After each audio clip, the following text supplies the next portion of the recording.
നമ്മൾ ഈ കാലഘട്ടത്തിൽ സിനിമ കുറേ മാറിയിട്ടുണ്ട്. പക്ഷേ വാണി വിശ്വനാഥ് ചെയ്ത പല പടങ്ങളിലും ഇപ്പോൾ ഉസ്താദിൽ നമ്മൾ ആ വണ്ടി എടുക്കുന്ന ഒരു സീനുണ്ട്.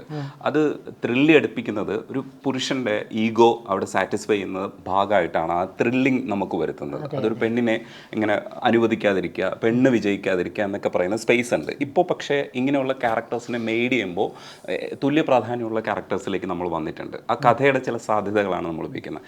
ഇന്ന് കഥ വായിക്കുമ്പോഴും ഈ സാധ്യതകൾ അന്വേഷിക്കുമ്പോഴും ഇത്തരം ഒരു പൊളിറ്റിക്കൽ ആയിട്ടുള്ള ഒരു ആസ്പെക്റ്റിൽ വായിക്കാറുണ്ട്. അല്ല, അത് കഥയ്ക്ക് അനുയോജ്യമായിട്ട് ഏതാണ് നല്ലതെന്ന് വെച്ചാൽ അത് അതുമായി മുന്നോട്ട് പോകാന്നാണ് ആഗ്രഹം. കാരണം എൻ്റെ ക്യാരക്ടറല്ല അവിടെ, ഞാൻ താഴണമെങ്കിൽ താഴ്ന്നു തന്നെ വേണം എന്നാണ് ആഗ്രഹിക്കുന്നത്. ആ ഒരു ടൈപ്പ് ഏത് ടൈപ്പ് ആയാലും കഥയ്ക്ക് ഏതാണ് അല്ലെങ്കിൽ ഓഡിയൻസിനെ ഏതോ ഇഷ്ടപ്പെടുന്ന അതിലേക്ക് പോകാനാണ് ആഗ്രഹം. ഒരു സംവിധായകൻ പറയുമ്പോൾ അതിന്റെ അർത്ഥം മനസ്സിലാക്കിയിട്ട് പെരുമാറുക. അതെ അതെ.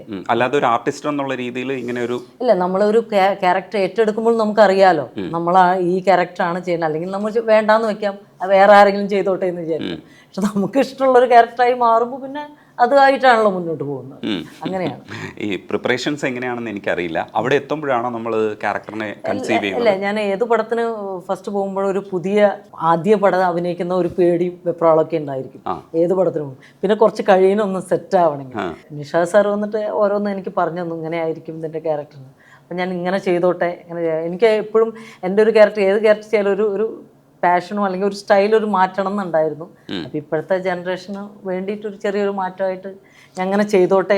കോസ്റ്റ്യൂമിലാണെങ്കിലും മേക്ക് ഓവറിലൊക്കെ മുടിയുടെ സ്റ്റൈലൊക്കെ ഒന്ന് മാറ്റി അത് ഞാനും സമീറായിട്ട് സംസാരിച്ചു, അങ്ങനെ ഒന്ന് മാറ്റിയതാണ്.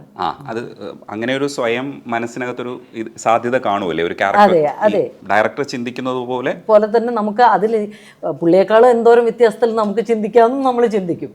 അങ്ങനെ വരുമ്പോഴാണ് ഈ മേക്ക് ഓവറൊക്കെ അങ്ങനെ ആവുന്നത്. അല്ല, പക്ഷെ എങ്കിലും ആ മനസ്സിൽ തോട്ട് കറക്റ്റ് ഏത് വഴിക്കാണ് പോകേണ്ടത് നമുക്ക് അറിഞ്ഞൂടായിരിക്കും. പക്ഷെ എങ്കിലും ഒരു തോട്ട് ഉണ്ടാവും. അത് നമുക്ക് ആ ഡയലോഗ്സിൽ നിന്നാണ് നമുക്ക് ആ ഒരു എക്സ്പ്രഷനൊക്കെ നമ്മൾ എടുക്കുന്നത്. ഒരു ഡയലോഗ് കിട്ടുമ്പോഴാണ് നമുക്ക് അതിനെ എങ്ങനെ മാറ്റി എന്ത് ട്രെൻഡിൽ അഭിനയിക്കാം. അത് ഈ പടത്തിലൊരു നല്ലൊരു സീനുണ്ട്, അത് ഒരു ഡിഫറെൻ്റ് തമിഴുമാണ് പറയുന്നത്. അപ്പോൾ എനിക്കതൊരു കൂടുതൽ ഇഷ്ടമായി. കാരണം മലയാളമല്ല പറയുന്നത്, തമിഴാണ്. അപ്പോൾ ഒരു തമിഴ് സ്റ്റൈലിലാണ് ചെയ്തിരിക്കുന്നത്. ഈ ഒബ്സർവേഷൻ നമ്മൾ പല ആർട്ടിസ്റ്റുകളെയും കണ്ടു മനസ്സിലാക്കിയൊക്കെ ചെയ്യാറുണ്ട്. പക്ഷെ പിക്ക് ചെയ്യുന്ന ചിലപ്പോൾ ചില മാനറിസംസ് ഒക്കെ നമ്മൾ പിക്ക് ചെയ്യുമായിരിക്കും. പക്ഷെ അങ്ങനെയാണെങ്കിലും നമ്മുടേതായ ചില മാനറിസംസ് അത് തനിയെ ഉണ്ടായിരിക്കും. എങ്കിലും ഞാൻ ചെയ്യുന്ന ചില കഥാപാത്രങ്ങൾ ഒരു മമ്മൂക്കി ഉണ്ടാവാം, ഒരു ലാലേട്ടൻ ഉണ്ടാവാം, രജനി ഉണ്ടായിരിക്കാം, ചിരഞ്ജീവി ഉണ്ടായിരിക്കാം, ഇതൊക്കെ ഉണ്ടായിരിക്കും. പക്ഷെ ആർക്കും കണ്ടുപിടിക്കാൻ പറ്റില്ല. പക്ഷെ അവരൊക്കെ എൻ്റെ കൂടെ ഉണ്ട് ഞാൻ അഭിനയിക്കുന്ന ക്യാരക്ടറിൽ. ഈ പല ടൈപ്പ് ഓഫ് പടങ്ങളായിരിക്കുമല്ലോ കാണുക. അപ്പം ഇന്ന പടങ്ങളൊന്നുമില്ല, കമേഴ്സ്യലൈസ് ആയിട്ടുള്ള പടങ്ങളും എല്ലാ പടങ്ങളും കാണും.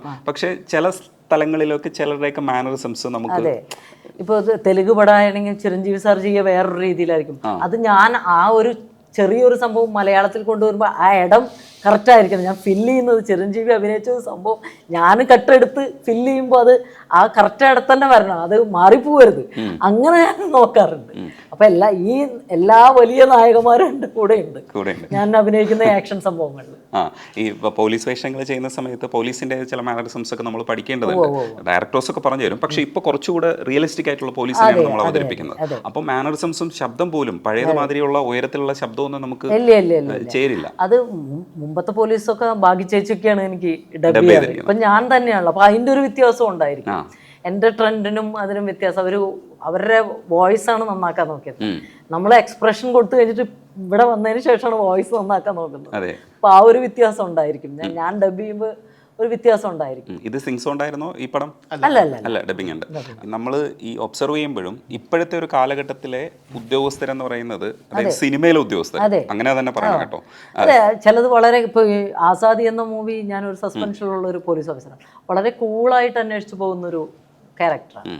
ഇപ്പോഴത്തെ ഒരു ന്യൂജൻ ആൾക്കാർ ചെയ്താൽ എങ്ങനെയുണ്ടായിരിക്കും അതുപോലെ ആവാനായിട്ട് ശ്രമിച്ചിട്ടുണ്ട്.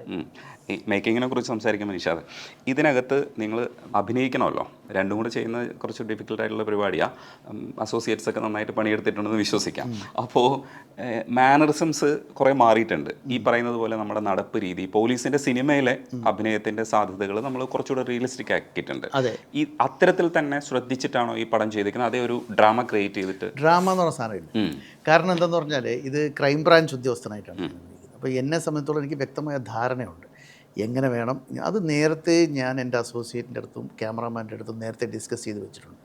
ഇതൊക്കെയാണ് സീക്വൻസ്, ഇങ്ങനെ വേണം. ഇപ്പോൾ ഒരു പിന്നെ ഒരു ക്രൈം സീനിൽ പോകുന്നൊരു സീനുണ്ട്. അപ്പം ഞാൻ ഇത് ജനിച്ചപ്പോൾ മുതൽ കാണുന്നതാണല്ലോ പോലീസ് എന്താണെന്ന്, പോലീസിൻ്റെ വീട്ടിൽ ഇത് എങ്ങനെയാണെന്ന്.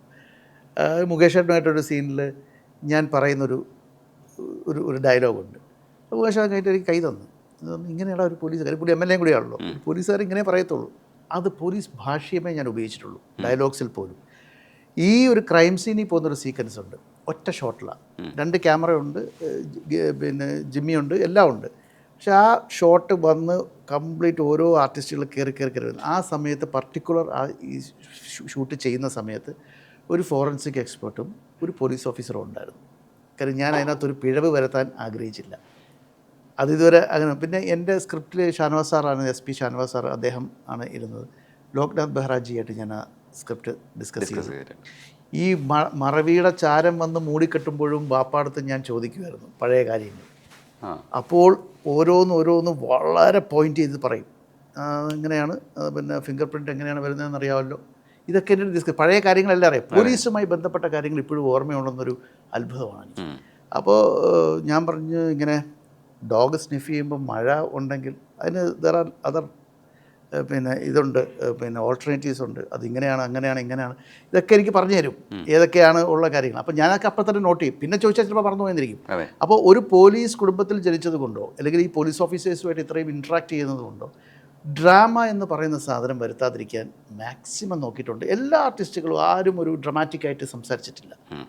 വളരെ നാച്ചുറലായിട്ടാണ് ഈ സിനിമയെ ഞാൻ ചെയ്തിരിക്കുന്നത്. പോലീസ് ചെയ്യുമ്പം, പ്രത്യേകിച്ച് ഞാൻ ചെയ്യുമ്പോൾ, വിമർശനത്തിന് ഇട വരാതിരിക്കാൻ ശ്രമിച്ചിട്ടുണ്ട്. ബാക്കിയൊക്കെ പ്രേക്ഷകർ തീരുമാനിക്കും. നമ്മൾ ഈ പോലീസ് സിനിമകൾ ആഗ്രഹിക്കുമ്പോൾ തന്നെ നമ്മളൊരു പോലീസ് സർജൻ്റെ ഓർമ്മക്കുറിപ്പുകൾ എന്ന് പറയുന്നത് ഉമാദത്തൻ സാർ എൻ്റെ ഫാദറിൻ്റെ കൂടെ വർക്ക് ചെയ്തതാണ്. അതെ, എൻ്റെ ഫാദറിൻ്റെ കൂടെ വർക്ക് ചെയ്തതാണ്. പുള്ളി ആദ്യമായിട്ട് പിന്നെ പോലീസ് സർജനാവുന്ന വാപ്പ ക്രൈംബ്രാഞ്ചിലിരിക്കുമ്പോഴാണ്.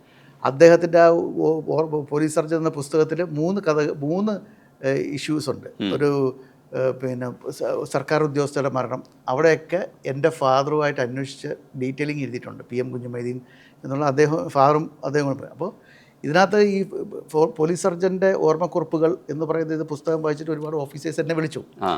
അവരുടെ വിഷയം എന്ന് പറഞ്ഞാൽ അവർ പറയുന്നതിൽ കാര്യമാണ്. കാര്യം എൻ്റെ ഫാദറിൻ്റെ പോലീസ് ദിനങ്ങളാണ്, എൻ്റെ പോലീസ് ദിനങ്ങൾ. അപ്പോൾ ഒരു ഇൻവെസ്റ്റിഗേറ്റീവ് ഓഫീസർ, പോലീസിൻ്റെ ജോലി, ഓഫീസറുടെ ജോലിയാണ് ഇൻവെസ്റ്റിഗേറ്റ് ചെയ്യുക എന്നുള്ളത്. അവിടെ നിന്ന് കിട്ടുന്ന തെളിവുകൾക്ക് ശാസ്ത്രീയമായ ബലമുണ്ടോ എന്ന് നോക്കുക മാത്രമേ ഒരു ഫോറൻസിക് ഉദ്യോഗസ്ഥർ ചെയ്യേണ്ടതുള്ളൂ. Investigation is the part of the police officer. Investigating ഓഫീസറുടെ കാര്യമാണ്. വിവാദമൊക്കെ പറയുന്നതല്ല, എനിക്ക് മനസ്സിലായി, എൻ്റെ വരികളുടെ ഇടയിൽ വായിച്ചല്ലോ.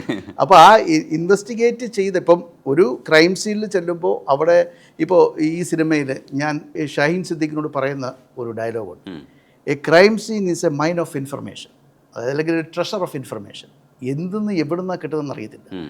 അതൊരു പോലീസ് ഭാഷ്യമാണ്. അപ്പോൾ പറയുന്നത്, ഹബീബെ, crime scene is a mine of information, ഒന്നും വിട്ടുപോകരുത് എന്ന് പറയുന്നത്. ആദ്യം കാണുന്ന FIR, ഫസ്റ്റ് ഇൻഫർമേഷൻ റിപ്പോർട്ടൊക്കെ ഉൾപ്പെടെ ആദ്യം കാണുന്ന ഒരു പോലീസ് ഓഫീസർ ഒരു സ്ഥലത്ത് ചെല്ലുമ്പോൾ അയാൾ കാണുന്ന സംഭവങ്ങൾ വളരെ പ്രധാനപ്പെട്ടതാണ്. ആ തെളിവുകൾ പിന്നെ എപ്പോഴും കിട്ടണമെന്നില്ല. മനസ്സിലായില്ലേ? അങ്ങനെ പോലീസുകാരൻ ഇൻവെസ്റ്റിഗേറ്റ് ചെയ്യുന്ന സാധനങ്ങൾക്ക് ശാസ്ത്രീയമായ ബലമുണ്ടോ എന്ന് മാത്രമേ ഒരു ഫോറൻസിക് ഉദ്യോഗസ്ഥന് ചെയ്യാൻ പറ്റൂ. You cannot investigate it. ആ പുസ്തകം എനിക്കറിയാം, എല്ലാവരും ഈ റെഫർ ചെയ്യുന്ന പുസ്തകങ്ങളൊന്നാണ്. ഇല്ലെങ്കിൽ ഷേർലി വാസുവിനെ പോയിട്ട് പോസ്റ്റ്മോർട്ടം ടേബിളുകളുടെ പുസ്തകങ്ങൾ നമ്മൾ ആദ്യം നോക്കും. അപ്പോൾ ഇൻവെസ്റ്റിഗേഷൻ ത്രില്ലർ ചെയ്യാനുള്ള പാകത നിങ്ങൾക്കുണ്ടെന്നുള്ളത് മനസ്സിലാവുന്നുണ്ട്. അല്ലല്ല, ഇതിനകത്ത് എന്താ രസം അറിയാം. ഇതിൽ ഒരു കാര്യം കൂടി പറയാം. അതായത് ലോഹിതദാസ് ഒരു സിനിമയിൽ പറഞ്ഞിട്ടുണ്ട്, അതായത് ചോക്കുമലയിലിരിക്കുന്ന കുട്ടി ചോക്ക് തേടിപ്പോയി എന്നുള്ളതാണ്. ഒരു കഥകളുടെ കൂമ്പാരം എൻ്റെ സ്വന്തം പിതാവിൻ്റെ ഉണ്ടോ ഞാൻ ഇപ്പോഴാണ് അറിയുന്നത്. ഈ കോവിഡ് കഴിഞ്ഞ ശേഷം ഈ പുസ്തകം എഴുതുമ്പോഴാണ് എനിക്ക് എൻ്റെ കയ്യിൽ ബ്യൂട്ടിഫുൾ ആയിട്ടുള്ള ഇൻവെസ്റ്റിഗേഷൻ സാധനമുണ്ട്. അത് പീരീഡ് വർക്ക് ചെയ്യേണ്ടി വരും, കുറേയൊക്കെ പീരീഡ് വർക്ക് ചെയ്യേണ്ടി വരും. കാര്യം ആ കാലഘട്ടത്തിൽ ഇൻവെസ്റ്റിഗേഷനാണ്. പക്ഷേ ഇൻവെസ്റ്റിഗേഷൻ എപ്പോഴും പിന്നെ ആളുകൾക്ക് താല്പര്യമുള്ള വിഷയമാണ്. അപ്പോൾ അതുകൊണ്ട് അതിന് എൻ്റെ കയ്യിൽ ഇനി കഥകളുടെ ഒരു കലവറ തന്നെ ഞാൻ റെഡിയാക്കി വെച്ചിട്ടുണ്ട്.